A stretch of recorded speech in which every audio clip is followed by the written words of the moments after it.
नमस्कार दोस्तों, आज हम आईएएस प्रीलिम्स परीक्षा 2004 राजनीति विज्ञान का पेपर अध्ययनवार विश्लेषण करेंगे, जो आगामी प्रतियोगी परीक्षाओं के लिए बहुत महत्वपूर्ण है। आज का पहला क्वेश्चन है, सूची 1 को सूची 2 से सुमेलित कीजिए। इसका राइट आंसर है ए।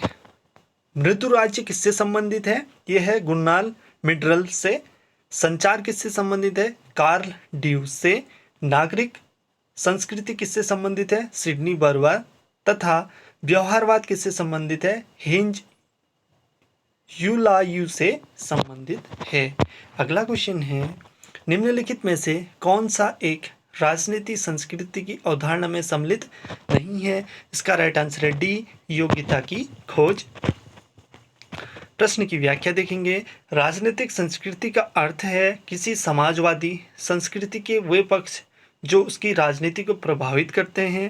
राजनीतिक संस्कृति में मुख्यतः ऐसे मूल्य, मान्यताएं और मानक आ जाते हैं जो शासक वर्ग, शासन प्रणाली और शासन प्रक्रिया को वैधता प्रदान करते हैं।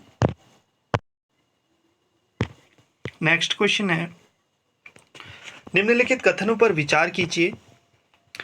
उत्तर व्यवहारवाद, पहला है व्यवहारवाद का निराकरण करता है, दूसरा है व्यवहारवाद को संशोधित करता है, तीसरा है राजनीति के अध्ययन में मूल्यों की अनुमति देता है, चौथा है विश्व के साथ सक्रिय भागीदारी का समर्थन करता है। इसका राइट आंसर है सी। सेकंड और थर्ड इसमें क्या है? सही है। प्रश्न की व्याख्या देखेंगे। उत्तर व्यवहारवाद आंदोलन व्यवहारवाद का निराकरण नहीं करता, अपितु उसमें संशोधन करता है तथा व्यवहारवाद के मूल्य मुक्त अध्ययन के स्थान पर मूल्ययुक्त अध्ययन पर बल देता है। उत्तर व्यवहारवादी आंदोलन का सूत्रपात 1669 में डेविड ईस्टन ने किया था। नेक्स्ट क्वेश्चन है, हंटिंगटन के अनुसार निम्नलिखित देशों क्षेत्रों में से किसे जनतंत्रीकरण की तृतीय लहर में माना जा सकता है? इसका राइट आंसर है बी, भारत और इजराइल को। पिछड़े कुछ वर्षों में तीसरी दुनिया के देशों में सत्तावादी प्रणालियों का ह्रास हुआ है और लोकतंत्री प्रणालियों को बढ़ावा मिला है।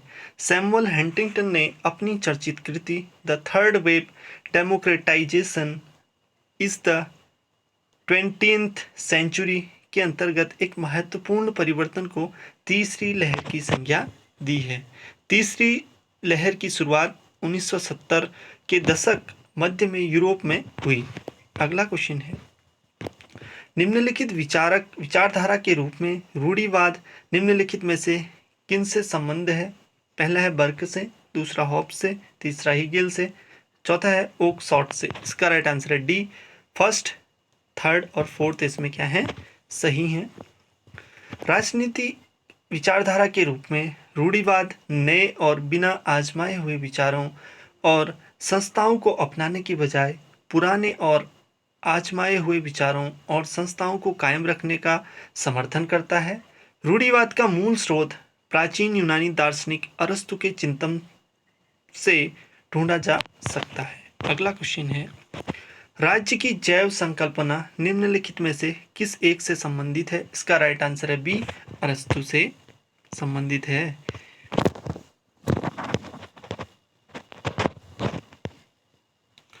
अगला क्वेश्चन है, परिवार के व्यक्तिगत क्षेत्र और राजनीति के सार्वजनिक क्षेत्र में अंतर निम्नलिखित विचारधाराओं में से किसके लिए प्रमुख है? इसका राइट आंसर है ए, एथेंस ग्रीक का दर्शन। परिवार के व्यक्तिगत क्षेत्र और राजनीति के सार्वजनिक क्षेत्र में अंतर एथेंस के दर्शन के लिए प्रमुख है।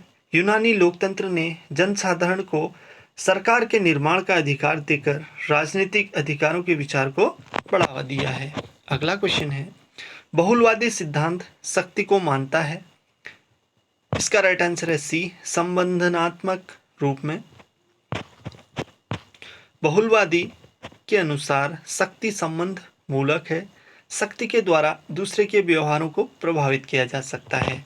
अगला क्वेश्चन है, निम्नलिखित नारों में से कौन सा एक रूसी क्रांति से संबंधित नहीं है? इसका राइट आंसर है प्रतिनिधित्व के बिना कर नहीं, ये जो क्या है, ये नारा रूसी क्रांति से संबंधित नहीं है। 1917 में रूस की क्रांति से संबंधित नहीं है। प्रतिनिधित्व के बिना कर नहीं, यह नारा अमेरिका ब्रिटिश जनता के ही नारे को में दिया गया था। अगला क्वेश्चन है, निम्नलिखित में से सर्वप्रथम किसने संप्रभुता संकल्पना निरूपित की? इसका राइट आंसर है बी, मोंटा ने। संप्रभुता शब्द का प्रयोग करने और उसे परिभाषित करने का श्रेय फ्रांस के जीन बोंदा को प्राप्त है, जिसने 1576 में प्रकाशित अपनी पुस्तक 6 बुक्स ऑन द रिपब्लिक में किया था। अगला क्वेश्चन है, निम्नलिखित कथनों पर विचार कीजिए। पहला है सबके लिए एक समान व्यवहार, दूसरा है सभी नागरिकों के लिए एक समान अधिकार, तीसरा है संतुलन को बनाए रखना, चौथा है अवसरों तथा परिणामों में एक समानता। इसका राइट आंसर है डी, थर्ड और फोर्थ इसमें क्या है, सही है। समानता का उदारवादी सिद्धांत समाज के प्रत्येक सदस्य को उपलब्ध पर्याप्त अवसरों की समानता की नींव पर आधारित है। अगला क्वेश्चन है, निम्नलिखित कथनों पर विचार कीजिए। वैधता के लिए आवश्यक है। पहला है ऐसी धारणाओं का सर्जन जो पूंजीवादी समाजों में जनतंत्र का बना रहना सुनिश्चित करती है। दूसरा है ऐसी प्रक्रिया जिसके द्वारा सत्ता को स्वीकरण प्राप्त होता है। तीसरा है कानून और व्यवस्था बनाए रखने के लिए दक्ष पुलिस व्यवस्था। चौथा है अवपीड़न का न होना। इसका राइट आंसर है सी, फर्स्ट, सेकंड और फोर्थ इसमें क्या है, सही है। प्रश्न की व्याख्या देखेंगे। लोकप्रिय तथा प्रजातांत्रिक राजनीति व्यवस्था का स्थायित्व केवल आर्थिक विकास पर निर्भर नहीं होता, बल्कि इसकी वैधता तथा प्रभावशाली पर भी निर्भर होती है। वैधता में यह विश्वास उत्पन्न करने तथा उसे बनाए रखने की क्षमता निहित होती है। नेक्स्ट क्वेश्चन है, निम्नलिखित कथनों पर विचार कीजिए। पहला है नागरिक को उसकी नागरिकता के कारण प्राप्त है। दूसरा है मानवाधिकार के साथ विनिमय। तीसरा है भेदभाव को कम करने के उद्देश्य से। चौथा है हमें अपनी भाषा और संस्कृति के अधिकार प्रदान करते हैं। इसका राइट आंसर है ए, फर्स्ट, थर्ड और फोर्थ इसमें क्या है, सही है।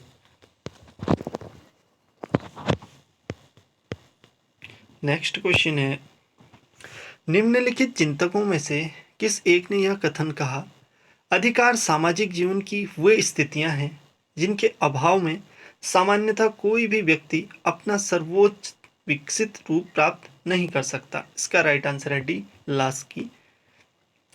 H.J. लॉस्की ने अपनी पुस्तक द ग्रामर ऑफ पॉलिटिक्स में लिखा है, अधिकारों के बिना स्वतंत्रता संभव नहीं है तथा प्रत्येक राज्य को उसके द्वारा संरक्षित अधिकारों से ही जाना जाता है।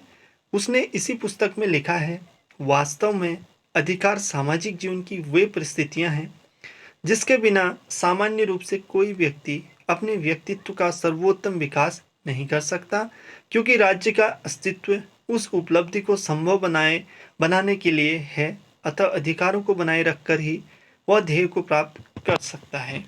नेक्स्ट क्वेश्चन है, नकारात्मक स्वतंत्रता की संकल्पना बल देती है। इसका राइट आंसर है बी, हस्तक्षेप के न होने से। नकारात्मक स्वतंत्रता का निहितार्थ है कि जहाँ तक संभव हो प्रतिबंधों का अभाव हो। यहाँ इस बात पर बल दिया जाता है कि प्रतिबंध बुरा है क्योंकि वह व्यक्तिगत स्वतंत्रता में कटौती करता है अथवा उसमें कमी करता है। नेक्स्ट क्वेश्चन है, समता से संबंधित निम्नलिखित कथनों पर विचार कीजिए। पहला है समता की खोज का तात्पर्य वस्तुतः समता ने नहीं है। दूसरा है पुरुष और महिला भले ही समान न पैदा हुए हो, किंतु समता अपेक्षा रखती है कि वे दोनों समान माने जाएं। तीसरा है हम समता चाहते हैं क्योंकि हम सोचते हैं यह यथोचित है। चौथा है समतावादी सिद्धांत इस तर्क पर आधारित है कि पुरुष और महिला समरूप हैं। इसका राइट आंसर है बी, जो पहला, दूसरा और तीसरा इसमें क्या है, सही है। समता की खोज का तात्पर्य वस्तुतः समता से नहीं है। पुरुष और महिला भले ही समान न पैदा हुए हों, किंतु समता अपेक्षा रखती है कि वे दोनों समान माने जाएं। हम समता चाहते हैं क्योंकि हम सोचते हैं कि यह यथोचित है। नेक्स्ट क्वेश्चन है, न्याय के प्रति मार्क्सवादी दृष्टिकोण की आधारभूत धारणा क्या है? इसका राइट आंसर है डी, शोषण। 19वीं शताब्दी में मार्क्स तथा एंगल्स ने न्याय की अवधारणा की एक नई व्याख्या दी। उन्होंने पूंजीपतियों द्वारा श्रमिकों के शोषण और उन पर किए जा रहे अत्याचारों की निंदा करते हुए पूंजीवादी समाज व राज्य को समाप्त कर देने के लिए श्रमिकों को क्रांति के लिए प्रोत्साहित किया। उनकी धारणा है कि पूंजीवादी समाज में न्याय स्थापित हो ही नहीं सकता है। न्याय समाजवादी समाज से ही संभव है, जिसमें प्रत्येक व्यक्ति अपनी योग्यता अनुसार कार्य करेगा और आवश्यकता अनुसार ग्रहण करेगा। नेक्स्ट क्वेश्चन है, नागरिक समाज की संकल्पना की उत्पत्ति हुई है? इसका राइट आंसर है बी, फ्रांसीसी क्रांति से। नागरिक समाज की संकल्पना की उत्पत्ति फ्रांसीसी क्रांति से मानी जाती है। उस समाज को कहते हैं जहां समाज या सामाजिक व्यवस्था का आधार बल न होकर सहमति हो। नेक्स्ट क्वेश्चन है, निम्नलिखित में से कौन सा राजनीतिक सिद्धांतवादी फ्रांसीसी क्रांति का कट्टर विरोधी था? इसका राइट आंसर है ए, बर्क। एडमंड बर्क फ्रांसीसी क्रांति का कट्टर विरोधी था।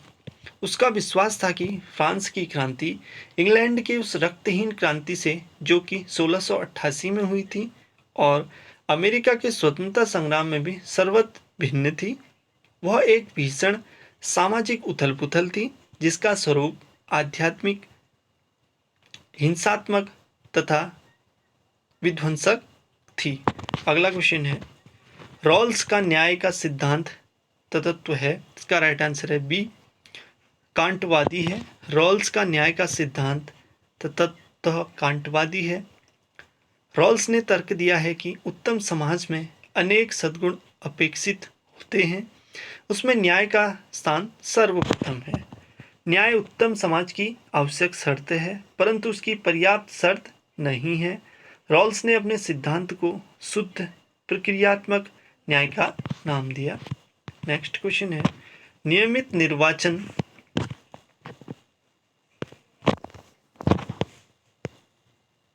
इसका राइट आंसर है ए। इस प्रश्न की व्याख्या देखेंगे, नियमित निर्वाचन अथवा चुनाव जनतंत्र के लिए आवश्यक होता है कि यह जनतंत्र का प्रमुख मूल्य है।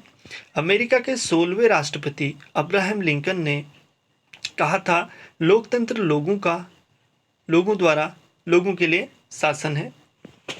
अगला क्वेश्चन है, स्टुअर्ट मिल के अनुसार जनतंत्र का प्रमुख सद्गुण था कि वह, इसका राइट आंसर है सी, व्यक्ति की क्षमताओं को के सर्वोत्तम और सम्यक विकास को बढ़ावा देता है।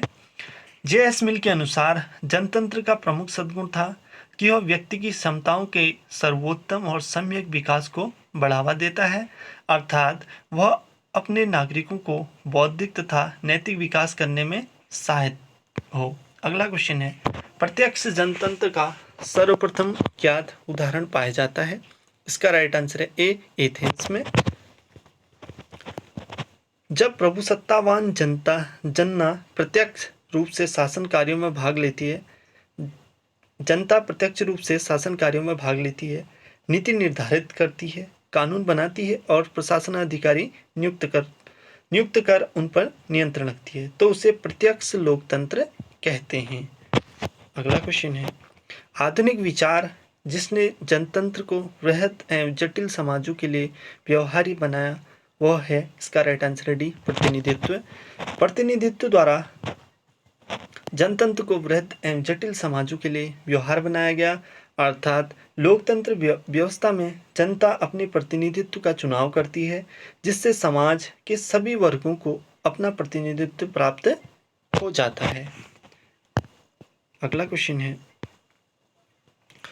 सामाजिक जनतंत्र निम्नलिखित में से किस में संतुलन स्थापित करने का समर्थन करता है? इसका राइट आंसर है डी, व्यक्तिगत अधिकार और सामाजिक कल्याण के मध्य।